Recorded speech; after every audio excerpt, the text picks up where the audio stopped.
Hello les amis, je vous retrouve pour une nouvelle vidéo sur le football anglais et la Première Ligue et je vais vous présenter le match Aston Villa contre Burnley. C'est un match qui a lieu ce samedi 30 décembre 2023 à 16 heures pour le compte de la 20e journée du championnat d'Angleterre Première Ligue saison 2023-2024.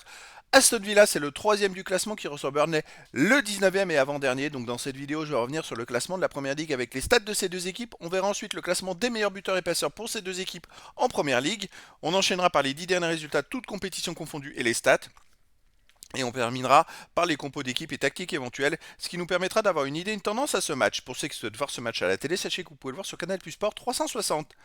Alors au classement, on a donc Aston Villa qui est troisième en première ligue avec 39 points en 19 matchs, 12 victoires, 3 nuls, 4 défaites, 40 buts marqués, 25 encaissés, plus 15 de différence de but. Ils sont seulement à 3 points du premier Liverpool et font un début de saison exceptionnel, une première phase de saison assez exceptionnelle. Burnley de son côté 19e et avant-dernier avec 11 points en 19 matchs, 3 victoires de nuls, 14 défaites, 18 buts marqués, 38 buts encaissés, moins 20 de différence de but. C'est une saison très compliquée. Ils sont même loin maintenant des places de non descente pour la relégation. Donc saison très compliquée, ils ont besoin de prendre des points. Ça va être dur à Aston Villa. Au niveau des buteurs, pour Aston Villa, on a Watkins avec 9 buts. Ensuite, Bailey, Louise et McGinn avec 5 buts pour Aston Villa. Pour Burnley, on a Foster, Odobert et Brownhill avec 3 buts. Après, il y a d'autres joueurs à 3, 2 et 1 but pour les deux équipes. Pour les passeurs décisifs, pour Aston Villa, on a Watkins avec 6 passes. Donc il a 9 buts et 6 passes. C'est quand même une bonne saison pour lui. Bailey 5 passes, Diaby 4 passes, Louise 3 passes. Pour Burnley, on a Foster avec 3 passes. Et après, il y a des joueurs à 2 passes et une passe pour les deux équipes. Les 10 derniers résultats, toutes compétitions confondues, Aston Villa c'est 6 victoires, 3 nuls, 1 défaite, 17 buts marqués, 11 buts encaissés, plus 6 de différence de but. Alors, ils sont toujours 3e, mais ils ont réussi à grappiller jusqu'à la 3e place, puis là ils viennent d'enchaîner quand même 2 matchs de suite sans gagner, alors qu'ils enchaînaient les très bons résultats avant. Ils ont fait surtout un très mauvais résultat à domicile le 22-12 contre Sheffield United, qui est le dernier du classement. Ils ont fait un partout. Ça pour le moral, c'est pas terrible. Après ils ont perdu 3-2 à Manchester United. Je crois qu'en plus à Manchester ils mettaient 2 buts à 0.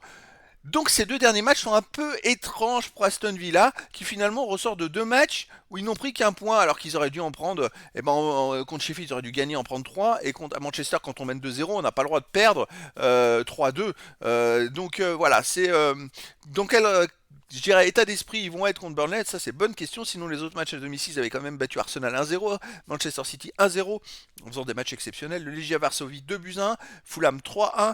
Donc c'est une équipe très costaud sinon à domicile. Burnley de son côté sur les 10 derniers matchs, 2 victoires, 1 nul, 7 défaites, 10 buts marqués, 16 buts encaissés, moins 6 de différence de but.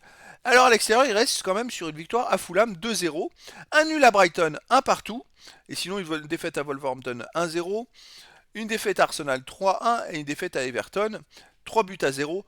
Donc c'est une équipe qui est dans le bas du classement mais qui des fois réussit à faire un résultat. C'est vrai que quand ils ont gagné à Fulham, je crois que les 2 matchs avant, Fulham avait gagné 5-0 chez eux. Donc c'est très étrange.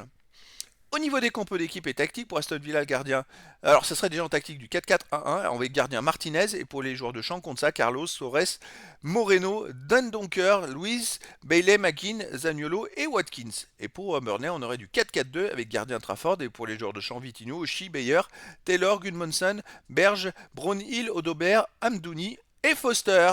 Donc voilà les amis, le décor est planté entre ces deux équipes. Difficile de savoir dans quel sens va tourner le match. Est-ce que Aston Villa se remettre de ces 2 contre-performances dans les 2 derniers matchs? Est-ce que Burnley va poursuivre sur la victoire à Fulham malgré le bas du classement parce qu'ils ont besoin de points?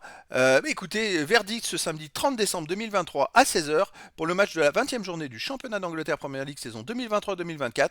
Aston Villa, le 3e du classement, reçoit Burnley, le 19e. Voilà les amis, je vous dis à très bientôt pour une nouvelle vidéo.